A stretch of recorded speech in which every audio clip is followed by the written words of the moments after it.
Is for entertainment purposes only. You'd be an idiot to listen to anything these degenerates say. Invest at your own risk, do research, but seriously don't listen to these ass clowns. Now enjoy Cash Daddies. All right, here we go. We can't go live to X because for some reason my blue check mark is gone. So what can you do? What can you do? Did you change the picture again? Yeah, no, I'm back. I'm back. Join me as always, the man, the myth, the legend, the one, the only, my good friend and yours, Howie Dewey. And the man, the myth, the legend, also my good friend, Johnny Woodard. Wow. I don't know, buddy. Hey, I'm just Twitter, struggling right now to figure out your everything. profile picture again for Twitter is what it was, right? Yep. And now I'm just getting F'd in the B, bro. F'd in the B. Just getting. So you lost your blue check mark on Twitter? No, it's for changing his picture because he had what was it, Sam? What was your last profile pic?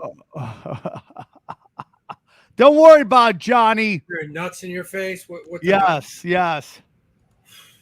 Anyways, how are you guys? The people who don't know. Holy shit, what a week. I mean, just a blast. What a week in a day, right? I mean, yeah. Friday, I went in. I woke up and I'm looking markets down 4 or Nasdaq down 400 or 500 points. I'm looking at all these. To me, when a market tanks like that, that's basically like getting a chance to go to Dollar General, but to buy stuff that was, you could buy at Dick's. So to me, it's like discount shopping day. So I'm in Saratoga closing on a house. And I'm walking outside like every 3 seconds, like we wanted to sign something for the next. All right, I got to run outside real quick. And I run outside doing videos like, all right, man, this is what I'm buying. I'm buying this, and that. I'm going back in, signing papers, going back out. It's still tanking. So we buy this house. And the crazy thing is, it's in Saratoga. So we bought the house, but we had renters. We closed on a house at 10 a.m. We got renters coming in at noon. So we got to run back, sweep, clean the fucking sinks, all this shit, and get it ready for these renters. And it's like 11:45. And I had to take the worst shit I've ever had to take in my entire life, man. And basically my girl said, if you do this, she said, no, go out in the yard, go in someone else's yard. I don't care where you go. You can't shit in the house. We got renters. Your lady wanted you to shit somewhere else. She wanted me to shit in the neighbor's yard. We haven't even met yet. We just moved in. That's love right there. I'm like, I don't think I can do that. There's a flower garden. Yes. But anyways, I did some sneaky shit, and there's 2 bathrooms, and I shit in the other one, and she found out, and she hasn't talked to me since. But anyways, we got a house. It's cool. Yeah, I mean, like every time something starts going good for this show, something a major catastrophe happens, and then we're just knocked right back to the beginning. We're right back. I mean, we're cooking with gas. I end up changing my my profile pic to N-words for Trump because I am, even though because I'm an idiot. Because I love to make my life 10 times harder. Jesus. That's what I like to do. I love to make it. So we're going to have a shorter show today because Johnny's got monkeypox, I think, and he has to go to the doctor to get it drilled out. The only time they could do the show was this time, and I have a dentist appointment, which they would charge me for if I'm not there. Okay. All right. So, guys, welcome to Cash Daddies. We're banking fatties or we're getting lit up. We don't know yet. Who knows? Yeah. It's chaos, dude. It's chaos time. We are banking fatties, man. Can I just say that this was a day where if you looked at the recent trades of Congress people, even they were getting up the A today. Like there weren't a lot of people that sold just recently. Getting annihilated. Yeah. Even like Nancy Pelosi just took a big dip in like Nvidia, I think, a couple weeks back. But hey, I today I'm up in upstate New York, and I'm talking to my little nephew, and he's starting to buy stocks. He's 20 years old, and he's like, Uncle Howie, man. He said, holy shit, NVIDIA is down to 100. I said, no, when this stock opens, it's going to be at 91. And it opened at 91. And I said, I don't give a shit. Steal money from your own man, do something. So we should buy is it still bad? Is it still down? It opened at 91. He actually went in and bought some. It finished at 103. That's still pretty low, though, right, for NVIDIA? It is. Look, here's what's going to happen. For the next probably 4 to 6 weeks, we're going to have some serious volatility. If you're a buy and hold kind of guy, you have no chance. I mean, unless you buy certain things. If you buy some Caterpillar, you buy some Uber, which earnings come out tomorrow, and they got to be good because we got calls on them. But if you buy things like that and hold them, 3, 4, 5 years, you're going to be in good shape. How many shares should we have of Uber, do you think, if you had to say? I would say it depends on the individual. I'm probably too heavy in it. I've been buying it. We started pushing this stock, Sam, last year on the show when it was at 32, 33. It went to 75. Now it's back to 50. I think it's finished close to 60 today. Yeah, it did. Yeah. I got it at that big discount right as the market opened today. And it was up 5% on the day. It was down 5 points. I mean, the earnings come out tomorrow. If they're anything close to DoorDash's earnings, which is kind of like its second cousin, I think Uber will crush it over the next few years because they got their fingers and everything. Yeah, it's up almost 3% after hours right now. It's at 60 and 15, so 60-15. And that tells me that maybe someone knows that these earnings are going to be solid tomorrow. And if they are, those earnings are good tomorrow, and we get this dead cat bounce like it looks like we're going to with futures up, it's going to be up 5-6 points.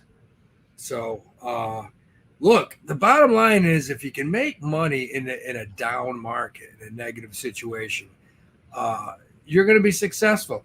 Look, all day, what do you hear? Market's crashing. We're going to war. Jesus, Japan's crashing. It's terrible. Look, man, we're down like 10% over the past month. The S&P is still up 8% for the year. The NASDAQ's up like still 9% for the year.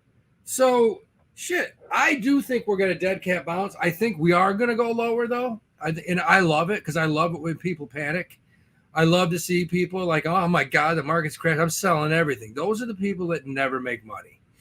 What do we always say? We say buy when things are horrible. When the world is right on the brink, that's when you want to load up and buy. Buy. Would you include Donald Trump in those people because he was tweeting today that it's all going down now, just like he said the economy's tanking and it's all on Biden and Kamala. Yeah, I don't know how the economy's quite tanking. I mean, the reason this market's down is because we had big jobless claims on Friday. The numbers came in weak. So that, people worry a little bit, hey, there could be a recession coming. Then, Japan raised rates, which I don't really know why, because their market dropped 12% yesterday. And a lot of these AI companies are not crushing earnings. So you get those three things combined. I mean, and I'm getting this information from guys I've talked to on Wall Street today. That's why they say this market's down in the short term, but they feel it's a big buying opportunity right now, at least for the next few weeks. Here's what Trump said, all caps, stock market's crashing. I told you so. 3 exclamation points there. Kamala doesn't have a clue. Biden is sound asleep, all caused by inept U.S. leadership. He's probably telling the truth there with Biden being sound asleep right now. Because that part, I guarantee you, I would bet he's right. But how the hell can you say the stock market's crashing when from January 1st, all three indices, the Dow, the S&P, and the NASDAQ, up over 8%? I mean, that's just a fact. You can do the math on that. We're still way up. Look, the market's down. We were up too high. How many times on this show have I said SQQQ, SQQQ? Yeah. Because at some point, this shit had to drop, and it's dropping now.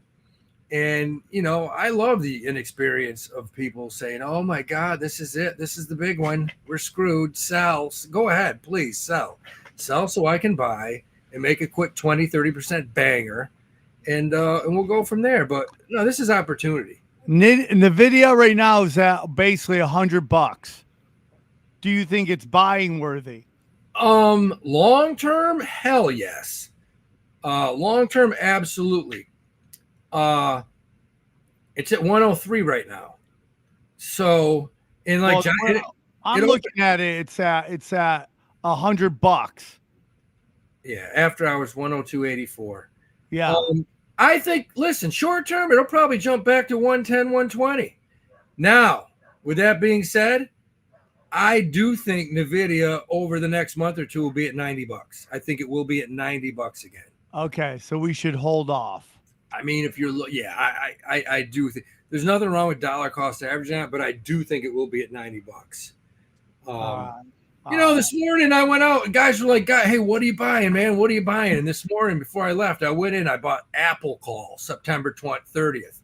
Apple was down, ended up going up like 6 points from where I bought it. DraftKings, that's in the positive.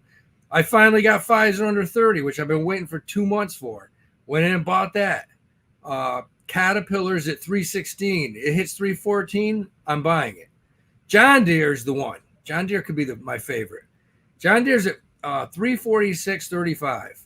And if that thing drops a little bit more, right around 346, oh my God, I'm going to buy a chunk of John Deere. I love it because look, man, if we keep bombing overseas, we get some good buildings going down. Caterpillar and John Deere are going to be solid. You got to rebuild. You're not wrong. You're not wrong. You got to get big payloaders to fit all those bodies in. So you're not wrong, dude. You're not wrong. No, I think, but I almost think, and I talked to guys today, and I'm like, what do you think of the Middle East? And they're like, well, oil's at a 6-month low, which makes no sense. Crude oil. But I think the Middle East, the strife will help oil prices and energy go up. But I don't think we're going to get any kind of an all-out. Look, man, I almost think that war's fixed over there. I really do. I think it's a fix. Like, I think the leader of Iran calls Netanyahu and says, all right, we're going to... Called who? Who'd he call? Netanyahu. Netanyahu. Yeah. Netanyahu. Big fan. Netanyahu. He had some great records in the 70s, I think. Netanyahu. Dude, but I think he calls him and says, look, we're going to fire 50 around midnight. Just to let you know, you fire 20 here. I mean, honestly, it's ridiculous. Sam looks like he just burnt one, man. What just happened there? It's his internet. Can we get the guy some internet? I mean, come on. Can you guys just get some real internet? Get some real internet, dude. What'd you just say? It was you, by the way. We were both fine. Yeah, we were. It was me? Yeah, you froze. No, I mean, you heard what the guy from Iran said. He goes, well, Israel's got to pay a little bit. We don't want an all-out war, but we got to fire a few missiles over. Honestly, I think that's what they do. They play like fucking slap each other's asses. It's amazing. Oh, so you think this isn't really war coming, but more of a game of slap ass? I do. I think it's slap ass between Israel and Iran. I really do. The Olympics this year. I would love to watch a little slap ass. Who do you think would win slap ass? But it depends on if the XY chromosomes are allowed to participate in the female on the female side. Then I have my pick. If China's doping, they're winning slap ass every time. Why? Because they have flatter asses? Yeah, they're gonna win. Yeah. It's harder to. You can't really. It might be easier to punish a flat ass. I'm not sure. Have to do some science. We gotta wait till the science to return on that. That's Johnny. You've never said anything more true in your life. Ever. What's the science on slap? Yeah. What's the science on slap ass? Slap ass. Can you imagine that? Like, holy shit! This is the first time ever Taiwan won a gold in slap ass. You mean Chinese Taipei? I don't want you to start an international event, Howie. Forgive him, please, China, if you're listening, which we know you are. Won silver because they were slapping nuts instead of ass. They forgot which was the ass. What do you think? So Wells Fargo said that bank stocks kind of offer a place to hide, was the quote in this economy. What do you think about that, Howie? I mean, shit, banks are strong, man. You know, you look at the market has tanked over the past week, and you look at the ETF XLF. That fucking thing hasn't dropped a lot, man. Not hard. It's still at 41. It's gone from 42.75 down to 41. Still cranking out almost a 2% dividend.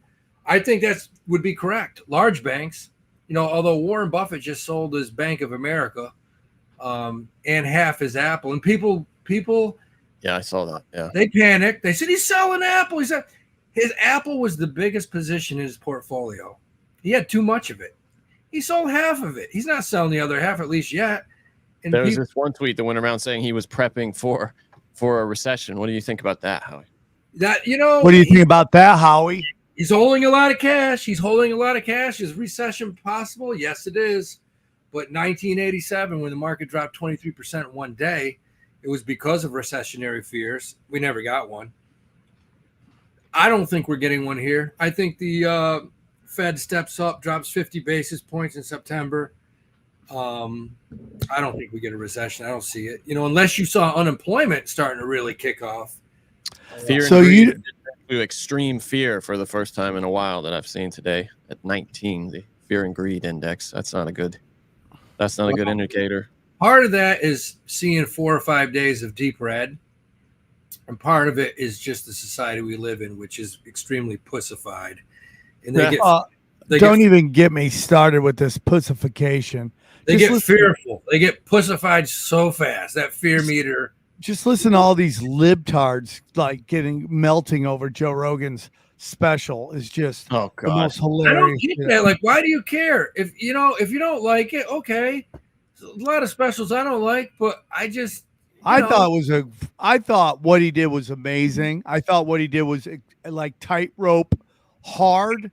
It's just dude, it just goes down to show you that so many people are just normies, and then the left is supposed to be the intelligent ones, and they were always the one pushing this kind of high-end culture. Now they're just emotional babies, and they just hear buzzwords and they lose their fucking skulls. Now they're trying to say Michelle Obama's hung is hacky, it's everywhere. It's not everywhere. You just don't like the joke, you idiots. I'm so sick and tired of all these stupid people, dude. Yeah, but there's a certain group of people he can't win with, though. He can't. Yeah. The worst is comics going after him. That's the worst. That's where I draw the line. It's just dude, it's if they go after him, they're gonna go after you. It's I'm not saying you have to like it, but publicly grabbing a torch and a pitchfork and going to the town square. It's dude, you're part of the problem. And I'm getting I was having a little back and forth with Michael Ian Black, and it's just who refers to their audience as twats? I go, bro, do not tell me you don't get trolls trolling you and you don't say fucking mean shit about them. Shut up, dude. Shut up. Yeah, he's annoying. I never really looked at him as a comic, but I don't know. It comes down to if you're a comedian, you get on stage, you tell jokes. You never go. I don't give a fuck who the comedian is. You just support them all. Hey, whatever you want to do on stage, if it's funny, if you think it's funny, the crowd, they go have fun. That's what it's all about. But buddy, as far as a comedian shitting on another comedian, I got a real problem. I'm so over it, dude. And I'm gonna be honest with you, dude. I can't tell you how many of my friends that if you hired them to write you an insane script, they could write you the most amazing script, and they are the most emotional retards I've ever seen in my life. I am so shocked at what is coming out of comedians' mouths right now, in terms of everything, and how they just take the emotional take on everything. And it's total like Joe Rogan talking about the Jack scenes and the comics piling on right now.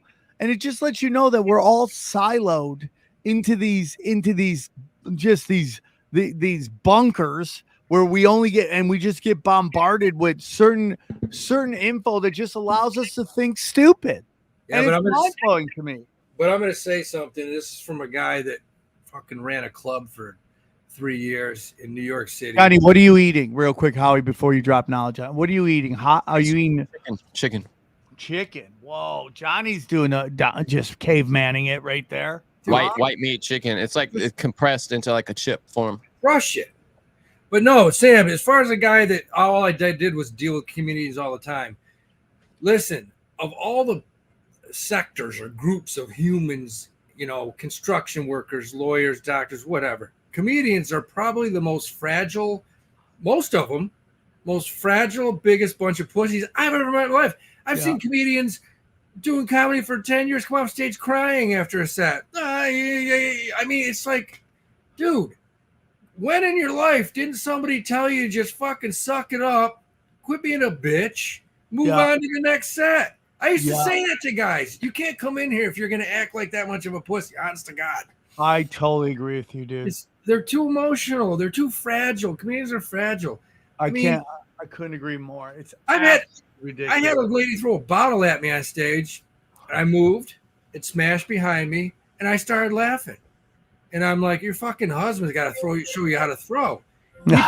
He picked her up and threw her out of the club. And that's so funny, dude. I mean, literally, I've had shit. You have too. Or people and it's like, after a while, if you're gonna let that bother you, you're in the wrong business. Well, if you go to Drew Lynch's YouTube page, and Drew Lynch is like a very funny comic, and I would say he's more mainstream than me for sure. And dude, he has a video of a woman throwing stuff at him on stage.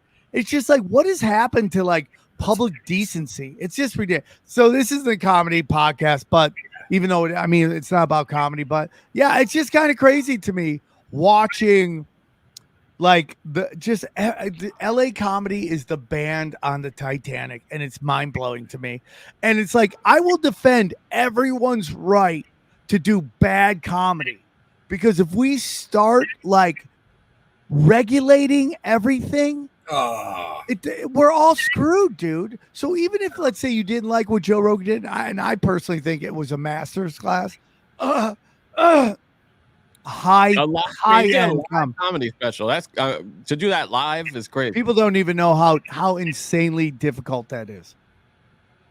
It's so insanely difficult.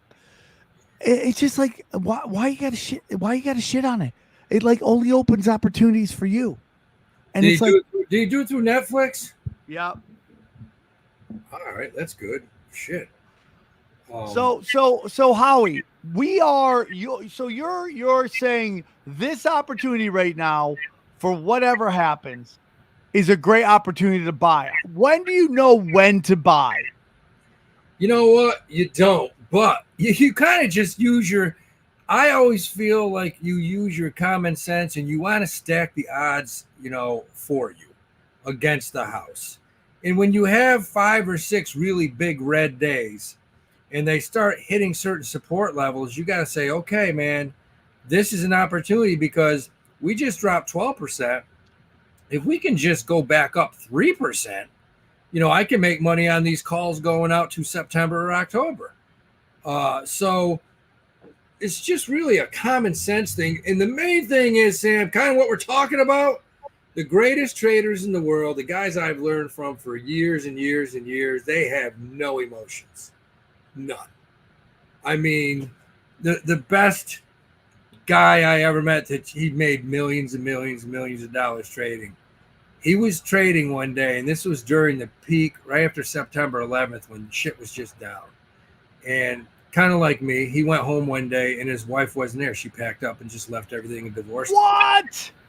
Dude, this guy, the only thing, he didn't flinch. He just couldn't wait to get back in the office and start trading the next day at 9:30, because, the markets had absolutely tanked.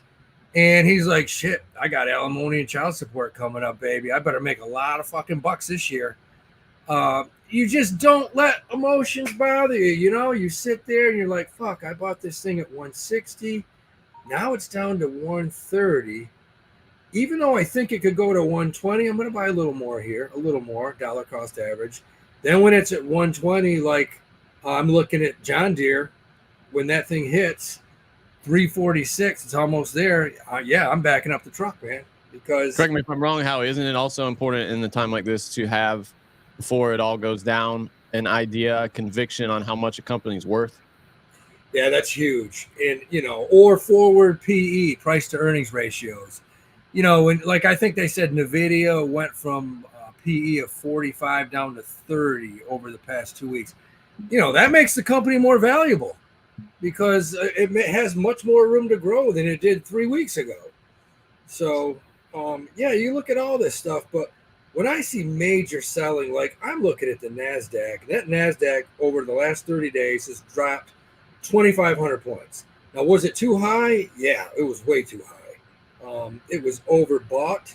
Now it's a little bit oversold. So I see a dead cat bounce coming this week. I see the NASDAQ, it's at 16,200, probably going up 500 or 600 points this week, which, will put all my calls in the money, and I'm getting a little money back. So, you can't let emotions get involved. You got to just, play the odds, play the technicals, and you'll make money. I know people have, speaking of a company with some good news here, there aren't many. Palantir, people love to ask us about Palantir. They had some good news. They raised their annual revenue and profit forecast for the second time this year. It looks like, let's see, shares of Palantir rose more than 12% in extended trading, adding to a year-to-year gain of more than 39%, which is, today of all days. They are forecasting sales above estimates and reported its largest ever quarterly profit April to June, according to their CEO. What do you think about them, Howie? I know it's in the past you've been kind of afraid to touch them, right? I have, but it looks to me like, and whoever that CEO's, he's a pretty sharp dude. They look like they're turning the corner. They're starting to be profitable. It's something you got to look at because, especially for what they do, that's all the defense software shit. The stock, it maxed out. Its high was 28. What was it? No, actually it hit 35 back in 2001. But shit, it's almost at an all-time high this year if it breaks through 28 again. So you got to look at this. I mean, that's something you might want to acquire some of it now. And I haven't liked it in the past. I have not liked it in the past, but they continue to. They're consistent. They're really consistent. Yeah, their expected annual revenue is going to be between 2.74 and 2.75, according to them. That's compared with 2.68 to 2.69 that they expected earlier. It also raised its annual forecast for adjusted income from operations to between 966 million to 974 billion. That's up more than 100 million. So all good news there for Palantir. I mean, that guy's he's kind of turned it around because that went in the shitter a year and a half ago. I can't believe Netflix. Yeah, absolutely. Netflix is in the last month has gone from 690 to 590. That's interesting.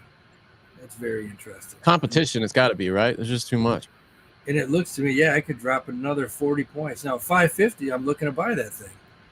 And they've been cracking down hard on password sharing. I know because my family all uses my Netflix password, and they have this thing now where they restrict the number more seriously than they used to. So I'm always getting text alerts like your home family has been adjusted to add so and so, my sister, my mom, whatever, and I have to approve it that way. But yeah, and they hound the shit out of them to get their own subscription. What about Bitcoin boys? What about the Bitcoin? Well, it's funny when it got down close to 50, I took a big dip again, and it's already up a hefty chunk from there. I was talking to my brother about this. He was in the finance business for years. Now he does insurance. We talked about Bitcoin. When it got down to 49.50, we both said the thing is you're those days of it going to 10,000, 20,000, those days are over because the institutions all own it now. You're not going to see those dips. I mean, now a humongous dip is 49.50, and that's not much of a dip. That's like a stock going from 70. That's like Uber going from 70 to 55. Same shit. But once you get the big boys involved, you get everybody buying that thing, putting it in their ETFs. The volatility really substantially drops. Really does. Yeah, and if people want to, I mean, the way I do it is I keep a chunk on I have a number in my head for when my investment in Bitcoin goes over that, I take it off of the exchange I buy it on, and I like to keep a close eye on my average price there, and I want to always be bringing that down if I can, while it's in there until it hits that mark that for me to move it off to my wallet. So that there are a few ways to do it, but to me that's kind of the simplest. And yeah, on a day like today, I was able to bring that number down quite a lot, and it's already back up, to where, oh yeah, to where it was kind of halfway through this whole thing. It's at 50, almost. It's at 54.4 right now. So and the article I read, the first thing I popped up was yesterday is Bitcoin is crashing. And I'm thinking, okay, when I pull up the quote, it's got to be at 20 or 30,000 if that's a crash. I pull up the quote, it's at 51. I was like, what? Whoever wrote that should be fired. I mean, come on, crashing. Yeah. It's what sells out. They're trying to get clicks and bullshit. The amount of people in this world that are trying to get clicks on a daily basis. It's unbelievable. And there's zero like penalty for just making a thumbnail that has nothing to do with what you talk about. It's all clickbait bullshit. No, nothing against Sam Tripoli, and then they shadow ban MMA fighters, because some of them can probably read, but I mean, you take whoa. I'm just saying, you take your average MMA fighter, and you got guys that all of a sudden are history experts, and you got MMA fighters on Twitter like, yeah, this is it, man. This is it. The market is crashing. That we're gonna see the market cut in half over the. And it's like, dude, and then they'll blame it on something that any economist or dude on Wall Street would be like, yeah, that's not even the top 10. Can we talk too about what's going on with commercial real estate in New York, Howie? I sent you guys a story this week. Oh yeah, there was a building that was the the SI headquarters, Sports Illustrated headquarters. It was sold for something like $279 million back in August of 2012. And somebody just bought that building in an online auction for $8.5 million. This was the headquarters of Sports Illustrated. This is a large on West 50th.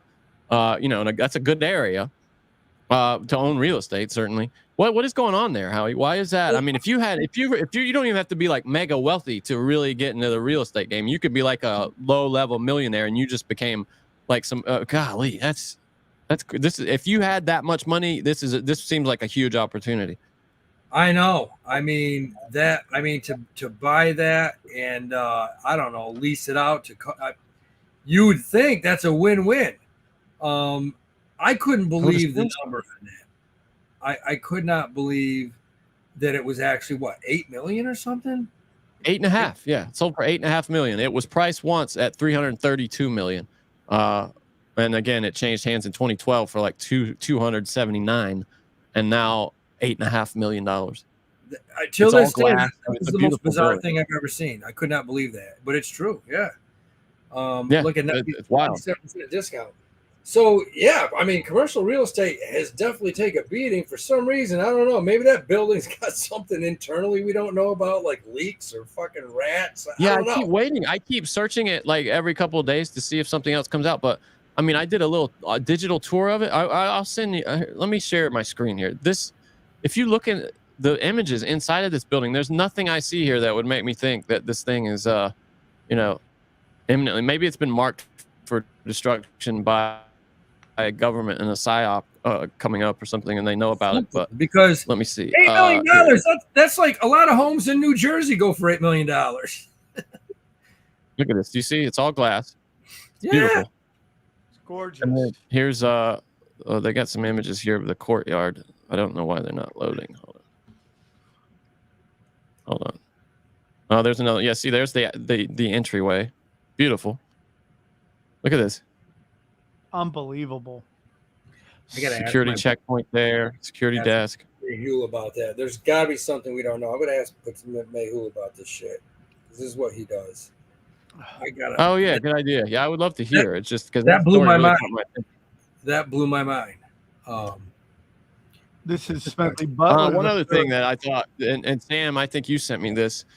A federal judge who's months away from retiring, apparently, a George W. Bush appointee, he completely threw out the jury verdict in the Sunday Ticket antitrust lawsuit, which was going to see the NFL have to pay $4.7 billion to a group of so crazy. So he got paid off, is what you're saying. That's what it certainly seems like. It certainly seems like it. This guy, Judge Philip Gutierrez, wrote, the court does not find that it would be unreasonable for a juror to find that there was a conspiracy that unreasonably restrained trade. There was evidence in the record, even without the testimonies, to support a reasonable jury's finding of an unreasonable restraint of trade, is what he said. It's a mishmash of words, but basically he said that the jury ignored his instructions, and anybody going by the law, any juror who was reasonable, like in their right mind, could not have found for that much money. So he had the option to send it back. This thing he did is very uncommon. I was reading. He could have sent it back for another trial. He instead just threw the whole thing out. So there will be an appeal. But crazy. That whole thing sounds crooked as hell. Oh, the NFL. I mean, they're like, he's a crime boss. Goodell is a crime boss. Yeah, for sure. So Johnny, here's the question. We have 15 minutes left until you gotta go get your blood work done for your disease that you have. Do you want to go to the Patreon now, or do you want to just ride it out? Let's answer that one visa. What was that one? We got like 5 more minutes here. Okay. I never really understood how companies like Visa and MasterCard could ever fall with the market, seeing how all these transactions being made during sell-off and buyback are using their payment system. That's by Spendley Butler III. Yeah, I mean, shit, they make a lot of money with that. I mean, imagine the nuts they get on a billion transactions a day or whatever. Margins are low though, right, Howie? On that shit. Margins are very, very low. I mean, banks make their money when they lend. When you put your money in the bank and they pay you a whopping 4%, and then you want a car loan, house loan, whatever, and you're paying double that. I mean, that's where they make their money. So, they fucking banks have a shitload of cash. They just do enormous amount of transactions for low margin, especially the bigger banks. You want to do the read, Sam? Oh yeah, where is it? It'll be the same one. What else? Did you have anything else, Howie? Stories wise, news? No, I'm looking to buy John Deere. This is a free one out there, man. If you're looking for a rock solid company, John Deere right now 346 is amazing buy. All right. What do you think? Now, this guy Robert Prechter was reacting to the sell-off, saying that he believes the Federal Reserve is going to make an emergency cut ahead of the September meeting. What do you think about that? I think it's not out of the question. It's possible. I mean, there'd have to be a lot more red. But I could see them holding a meeting, coming in and saying, we're going to cut 75 basis points, to pump it up. But, if they don't do it now, they're going to do it in a few weeks. So, we get a dead cat bounce. They'll hold off on it until September. We'll get a dead cat bounce. We're going to get everything going. We're going to get all this crypto going. And that's why you got to check out our good friend James McMahon at Copy My Crypto. Let me tell you about Copy My Crypto. Guys, has it pissed you off to watch crypto fly up in prices for a decade and you've still done nothing about it? It makes sense. Crypto is complicated and it's really boring. Well, here's the good news. You don't need to know a thing about crypto to make money like so many have. The CopyMyCrypto.com membership site shows you the exact cryptos that YouTuber James McMahon personally owns, which means you just copy him. It's like having a big brother who knows what he's doing. You don't need to know a thing about crypto or how to invest. You just simply copy along. So let me tell you about James. He runs the Crypto with James YouTube channel, which has over 54,000 subscribers. In the summer of 2020, he told his viewers to buy 26 cryptos. Had you put $100 in each one, it went on to be worth $123,000. Come on now. Of the 26, his top pick of the year the one he singled out, called Phantom, went up 692 times from what he said. Okay, that one call alone has retired a number of people, including guys in their 20s and 30s. Remember, this is public knowledge. You can go to YouTube and verify this yourself. So if you'd like to join the 2,800 members who copy James, then pause what you're doing right now and head over to copymycrypto.com/Sam. That's copymycrypto.com/SAM. Bang, bang, pow. That's SAM. You'll not only find proof of everything I've said, but my viewers get full access for just $1. $1. Yes, you've missed out on Bitcoin, but there's over 2 million other cryptos. Do you really think you missed out on all of them? Come on now. That's impossible. Guys, don't waste any more time. Go to the site and read it. Once again, that's copymycrypto.com/Sam. End money worries for so many. It may just end the same for you. That's right. It ended so many money worries for so many. Dang, dude. Come on. Did I crush that or did I crush that? You crushed it, baby. You crushed it for sure. That was amazing. I am trying so hard. I'm inspired. So hard. Yes. Yes. Let's see what else. Anything else in the news here? I had one other thing.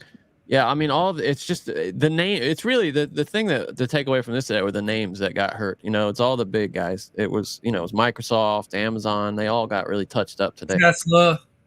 Yeah, Tesla. Yeah, Google. Yeah, and I probably Nvidia out of all of those, probably I'd be happiest to jump on. That's interesting. Anyway, all right. We probably should get over to Patreon, right? Should we get to the Patreon, the elusive, the exclusive Patreon? All right, guys. Howie, do you got a pick to send us out with? Yeah, John Deere, man. John Deere, dangerous John Deere. Fun stories about that. Thank you, everybody who listened. We're going to do this again. Hopefully, we'll be back. Oh, we lost Sam again. Yep. Oh boy. Wait, he refuses to get a long cable to plug in his internet. Patreon.com. See, we lost you, Sam. You got to repeat all that. What did you say? Head over right now to patreon.com/Cash Daddies, and we will see you soon. Holla at your boy. Take care, everybody. Bye.